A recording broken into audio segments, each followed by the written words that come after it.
इस पूरी दुनिया में यदि सबसे समझदार और बुद्धिमान स्पेसीज का नाम पूछा जाए तो इंसान ही सबसे पहले नंबर पर आते हैं, क्योंकि इस दुनिया में इंसानों के अलावा जितने भी स्पेसीज हैं, उनमें इंसानों की जितनी सोचने समझने की क्षमता नहीं होती है। इंसान ही है जो हर परिस्थिति में सोच समझकर फैसले लेता है। इंसानों का दिमाग सिर्फ पृथ्वी तक ही सीमित नहीं है, बल्कि इंसानों के द्वारा ग्रह, तारों, यूनिवर्स और अन्य चीजों के बारे में भी लगातार खोज की जा रही हैं। चाहे फिर भारत हो या फिर कोई अन्य देश, सभी देशों के वैज्ञानिक अपने अपने स्तर पर कोई ना कोई खोज करते ही रहते हैं। रिसर्च के मुताबिक इस यूनिवर्स में कोई भी स्पेसीज एलियन और अन्य कोई भी नहीं है जो इंसानों की जितना बुद्धिमान हो। कुछ रिपोर्ट की माने तो यूनिवर्स में हम इंसानों से बुद्धिमान भी शायद कोई एलियन या फिर कोई स्पेसीज हो सकता है, लेकिन अभी तक वो सामने नहीं आया है। क्या आपने कभी ये सोचा है कि इस दुनिया में हम इंसान किस तरह से आए होंगे, या फिर इस दुनिया का सबसे पहला इंसान कौन सा होगा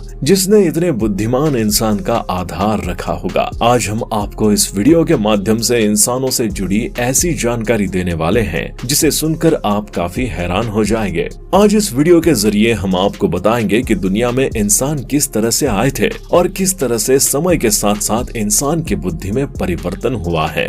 पृथ्वी से अंतरिक्ष तक का सफर इंसानों ने कैसे तय किया है, पूरी जानकारी के लिए इस वीडियो के अंत तक बने रहे। चलिए वीडियो शुरू करते हैं। आपको जानकर हैरानी होगी कि पृथ्वी पर इंसान हमेशा से मौजूद नहीं है। ऐसा इसलिए क्योंकि जब पृथ्वी पर डायनासोर हुआ करते थे, अगर उस समय इंसान होते तो इंसान डायनासोर के साथ ना रह पाते। इसी कारण ये प्रमाण है कि इंसान डायनासोर के खत्म होने के पश्चात ही धरती पर आए हैं। वैज्ञानिकों की खोज के अनुसार हमारी धरती पर जितने भी स्पेसीज हैं, इन सब का जन्म इवॉल्व होकर ही हुआ है। वैज्ञानिकों के रिसर्च के मुताबिक धरती पर इंसानों का जीवन समुद्र से शुरू हुआ था। पृथ्वी पर इंसानों के जीवन की शुरुआत 3.5 मिलियन ईयर्स पहले माइक्रो ऑर्गेनिज्म की फॉर्म में हुई थी। ये इतना छोटा था कि हम इसे आंखों से देख नहीं सकते थे। कहा जाता है कि पहले ये माइक्रो ऑर्गेनिज्म समुद्र में ही रहते थे, लेकिन समय के साथ साथ इनमें परिवर्तन होते चले गए। शुरुआत में माइक्रो ऑर्गेनिज्म सिंगल सेल्यूलर थे,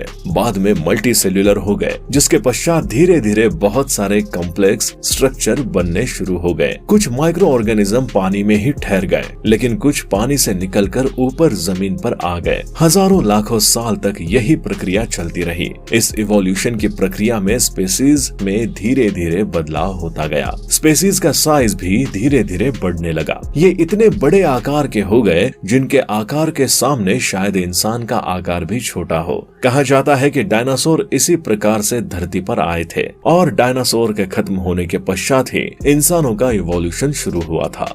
चलिए अब हम आपको विस्तार से मनुष्य के इवोल्यूशन के बारे में समझाते हैं। कहा जाता है कि लगभग 66 मिलियन ईयर्स पहले बहुत बड़ा एस्ट्रॉइड धरती से टकराया था। एस्ट्रॉइड के कारण पृथ्वी का इकोसिस्टम बहुत ज्यादा खराब हो गया था और सब कुछ बदल गया था। कहा जाता है कि पृथ्वी पर काफी बड़े बड़े भूकंप आए थे। समुद्र की इतनी बड़ी बड़ी लहरें आई थी कि समुद्र की लहरों में पृथ्वी पर बहुत ज्यादा नुकसान हुआ था। वैज्ञानिकों के अनुसार ये भी कहा गया है कि इस हादसे में ज्वालामुखी भी खत्म हो गए थे और इतना ज्यादा पृथ्वी पर एक्सटेंशन हुआ था जिसके कारण डायनासोर की प्रजाति पूरी तरह से नष्ट हो चुकी थी। जीव जंतुओं के अलावा लगभग 75% फ्लोरा और फौना भी इस एक्सटेंशन में खत्म हो चुके थे, जिसके कारण धरती पर काफी प्रजातियों के रहने के स्थान खाली हो गए थे और धरती का इकोसिस्टम भी पूरी तरीके से बर्बाद हो चुका था, जिसके चलते नई प्रजातियों का इवोल्यूशन शुरू हुआ। धीरे धीरे मैमल्स जैसी प्रजाति अस्तित्व में आने लगी। इसके 10 मिलियन सालों के बाद 3 से 5 हजार अलग अलग मैमल्स की प्रजाति का इवोल्यूशन हुआ, जिनमें से एक प्राइमेट्स थी।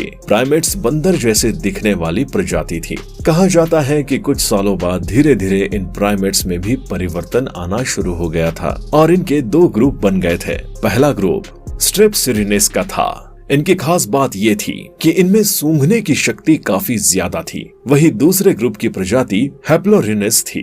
हैप्लोरिनेस प्रजाति में देखने की शक्ति ज्यादा थी। कहा जाता है कि लगभग 20 मिलियन वर्ष बाद प्रोकाउंसल नाम की प्रजाति सामने आई। इनमें खास बात ये थी कि ये देखने में तो बंदर की तरह दिखते थे, लेकिन इनकी हरकतें मनुष्य की तरह थी। इनका वजन 100 पाउंड तक होता था और इनकी पूंछ नहीं होती थी। फिर जैसे जैसे साल बीतते गए, इनमें भी इवोल्यूशन होता गया। इसके बाद गोरिल्ला जैसी प्रजाति भी अस्तित्व में आने लगी। रिसर्च के मुताबिक इनसे लगभग 7 मिलियन पहले चिंपैंजी का भी इवोल्यूशन हो चुका था। रिसर्च की माने तो चिंपैंजी ही हम मनुष्य के सबसे नजदीकी पूर्वज थे। इनके पश्चात अन्य जीव भी अस्तित्व में आए, जिनमें से एक आर्डिपिथेकस था। आपको जानकर हैरानी होगी कि इनके दिमाग का साइज काफी बड़ा था और ये पहली ऐसी प्रजाति थी जिन्होंने अपने 2 पैरों से चलना सीख लिया था। ये इंसानों की तरह ही 2 पैरों पर चलते थे। रिसर्च के अनुसार लगभग 4000 वर्ष पहले ऑस्ट्रालोपिथेकस ऑडियोपिथेकस के साथ इवॉल्व होकर अस्तित्व में आई थी। इनके पैर बिल्कुल मानव की तरह ही आगे की तरफ थे।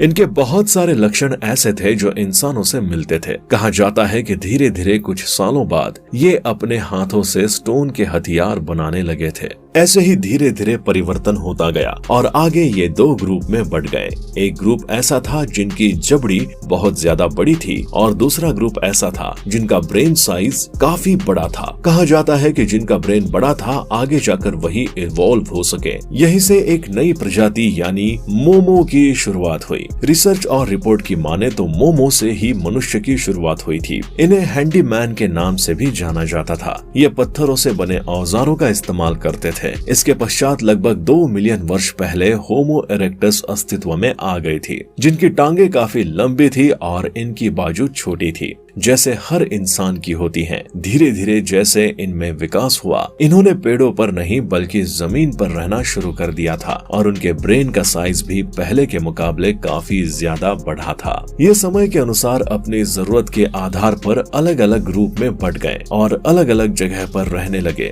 और वहीं से ही मानव जीवन की शुरुआत हुई। ये तो कह पाना मुश्किल है कि इनके कौन से ग्रुप से मानव की शुरुआत हुई है, लेकिन ये जरूर कहा जा सकता है कि जैसे जैसे समय बदलता रहा, उनके आकार, बुद्धि और जगह में भी परिवर्तन होता चला गया, जिससे आगे चलकर होमो सेपियंस प्रजाति का विकास हुआ। ये काफी ज्यादा क्रिएटिव और इनोवेटिव थे। ये बिल्कुल मानव की तरह ही सोचने, समझने और एक्टिविटीज करने लगे और धीरे धीरे इसी प्रकार की प्रजाति में भी आगे चलकर परिवर्तन होता गया। होमो सेपियंस उस समय के सबसे ज्यादा बुद्धिमान स्पेसीज थे।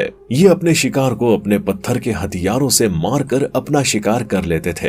होमो सेपियंस में दूसरे जानवरों से अधिक दिमाग था, इसलिए इन्होंने अपनी सभ्यताओं का विकास करना शुरू कर दिया। इन्होंने अपने अंदर काफी सारे बदलाव किए। समय के साथ साथ जहां पहले ये मांस या फिर जानवरों को ही खाते थे, उन्होंने वेजिटेरियन चीजों को भी खाना शुरू कर दिया। ऐसे धीरे धीरे आगे चलकर उन्होंने काफी ज्यादा परिवर्तन किए। कहा जाता है कि खेती ही सबसे पहला कदम था जो होमो सेपियंस ने रखा था और इसके बाद उन्होंने कभी भी पीछे मुड़कर नहीं देखा और लगातार अपने ऊपर काम करते रहे और आज आप जिस मानव को देख रहे हैं, ये इन सब का ही परिणाम है। आज हमने आपको इस वीडियो के माध्यम से सरल शब्दों में ये समझाने की कोशिश की कि धरती पर मानव किस प्रकार से विकसित हुए थे। यदि आपको ये वीडियो अच्छी लगी है तो दोस्तों के साथ शेयर जरूर करना। हम आपके सामने एक नई वीडियो के साथ हाजिर होंगे। तब तक के लिए बाय बाय, टेक केयर।